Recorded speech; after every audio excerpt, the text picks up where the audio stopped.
Notre cher père Frollo est un homme de génie, pensa frère Augustinus en se dirigeant vers la cour des miracles.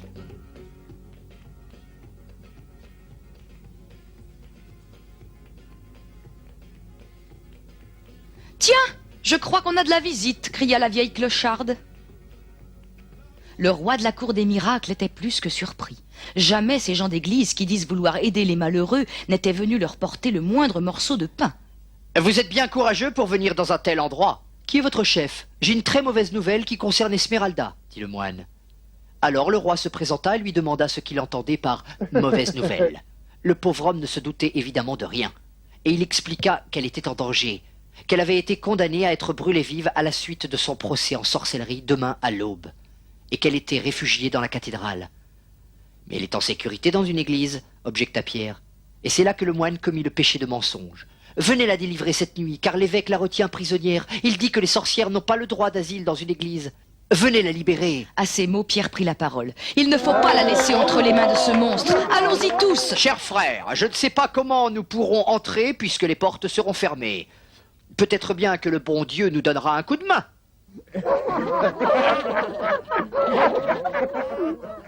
À la nuit tombée, les mendiants et les tziganes se mirent en route, armés de tout ce qui leur était tombé sous la main pour libérer leur princesse Esmeralda.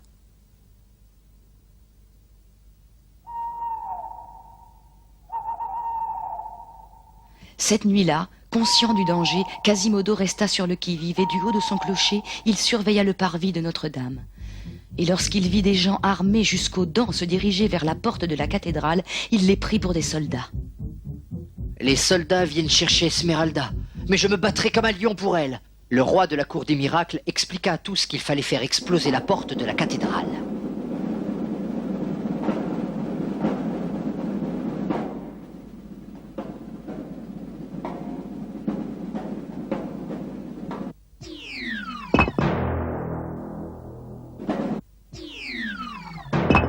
Mais je n'ai jamais vu une pluie de pierres de ma vie, dit le vieux mendiant. Le moine ne nous avait pas dit que les soldats étaient là-haut, dit le roi.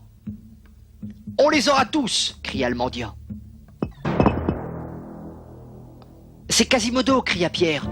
Il doit croire que nous sommes des soldats. Quasimodo, Quasimodo, c'est nous. Il ne t'entend pas, il est sourd comme un pot, dit le roi de la cour des miracles.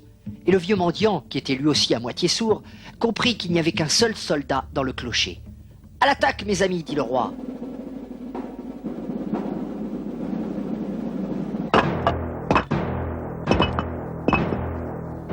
Mais devant le carnage qui s'annonçait, le roi des miséreux, qui n'était pas très courageux, préféra dire à ses troupes de déguerpir. Et personne ne se fit prier pour rester. Ils sont partis. Esmeralda ne sera pas brûlée demain matin, s'écria Quasimodo tout content.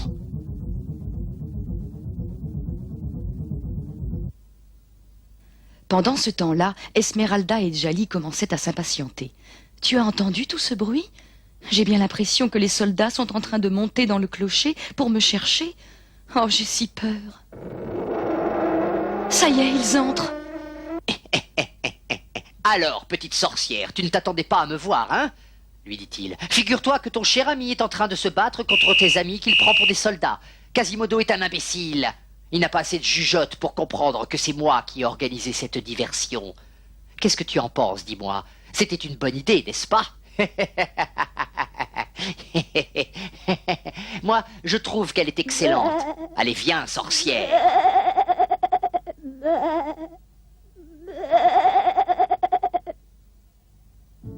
Seul Pierre n'avait pas abandonné l'idée de sauver Esmeralda de sa mort injuste.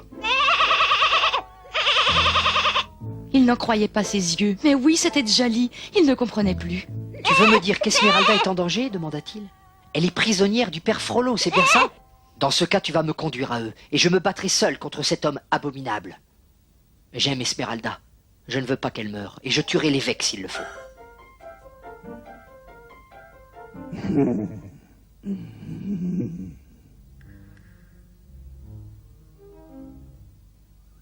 Tu vois, sorcière, avec ça, tu mourras plus vite qu'avec le feu. C'est ma dernière invention, et Quasimodo ne viendra pas te chercher ici. Je vais en finir avec toi. Esmeralda était sûre qu'il la trouverait. Cela n'impressionna pas l'évêque. Avoue que tu es une sorcière. Je n'en suis pas une, dit-elle. Tu mens, et tu seras puni pour ce mensonge, lui répondit l'évêque. Et ce sera la mort. Elle paiera pour tous les crimes de ses frères, cria la femme à l'enfant volé. Le père Frollo fut surpris de l'entendre, mais il lui demanda de bien vouloir surveiller cette sorcière pendant qu'il irait chercher les soldats.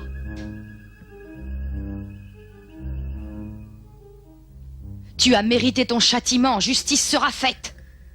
Je sais que vous n'aimez pas les tziganes, madame, mais je n'ai jamais fait de mal à personne. Ayez pitié de moi, je ne suis qu'une enfant que les tziganes ont élevée. Croyez-moi, je vous dis la vérité. Ramène mon enfant et je te laisserai partir, dit la vieille dame. Je vous comprends, vous cherchez votre enfant, et moi je cherche mes parents, répondit-elle. Et la femme lui montra le seul souvenir qu'elle avait de son enfant volé. Et Esmeralda lui montra le talisman dont elle avait parlé à Pierre. Alors c'est toi, mon enfant, ma petite fille? La pauvre femme ne pouvait le croire. Pierre ne comprenait pas pourquoi Djali se dirigeait vers la maison de la femme à l'enfant volé. « Reviens et tais-toi! Tu vas la réveiller, lui dit-il doucement. Mais qu'est-ce qui lui prend ?» La mère d'Esmeralda était si heureuse d'avoir retrouvé sa fille qu'elle voulait tout savoir. « Comment as-tu vécu toutes ces années, ma chérie? Raconte-moi !» Pierre était surpris de voir les deux femmes ensemble. « Pierre, c'est le plus beau jour de ma vie. Tu ne devineras jamais ce qui m'est arrivé, lui dit-elle. »« Que se passe-t-il, Esmeralda ?»« J'ai retrouvé ma mère. C'est elle. » Cela paraissait incroyable. C'était un vrai miracle. Pierre était si heureux qu'il eut envie de faire un poème. Mais lorsque les sabots des chevaux se firent entendre, la joie de tous se transforma en peur. « Sauvez-vous, ma chère maman, je mourrai le cœur heureux !» Mais la vieille dame ne voulait pas que sa fille, à peine retrouvée, disparaisse à jamais. « C'est moi qui mourrai à ta place, » répondit la mère. Il fallait faire vite. Pierre dut l'appeler à plusieurs reprises. Il n'avait pas de temps à perdre. « Viens, Esmeralda, viens !»« Sauve-toi, mon enfant, et surtout ne reviens jamais à Paris, dit la vieille femme à l'enfant retrouvé. Je veux que tu saches que je t'ai toujours aimé. Et Esmeralda s'en alla le cœur gros.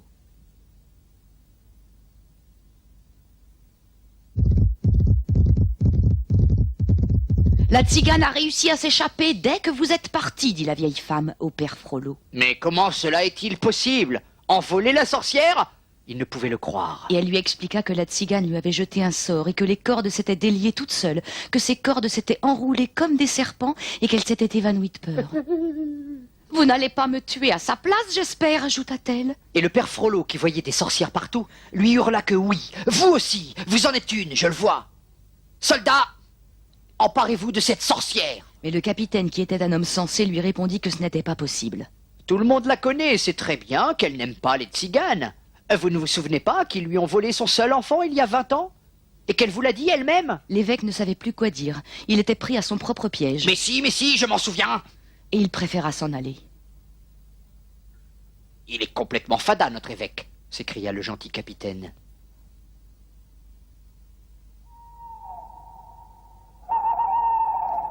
Quasimodo avait versé des larmes de désespoir toute la nuit lorsqu'il avait découvert le clocher vide. Il pleurait Esmeralda. Esmeralda, où es-tu? Il avait beau chercher partout dans la cathédrale dont il connaissait les moindres recoins, il ne la trouva pas. Esmeralda! Esmeralda! Où es-tu?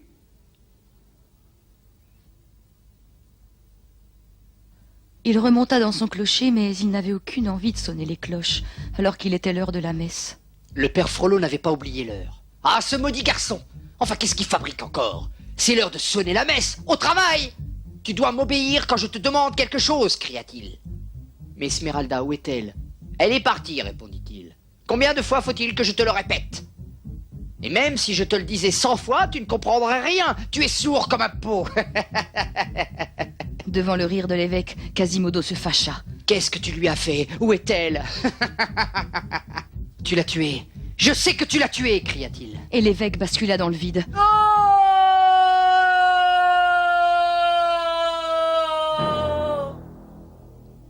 Quasimodo se barricada dans le clocher, pensant que les soldats viendraient le chercher pour le tuer lui aussi. Mais il avait l'âme en paix. Puisqu'Esmeralda est morte, je veux bien mourir moi aussi. Je ne pourrais pas vivre sans elle, pensait-il. Et il attendit les soldats.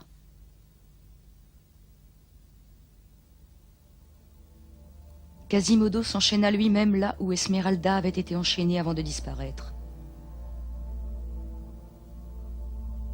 Esmeralda, se plaint-il doucement.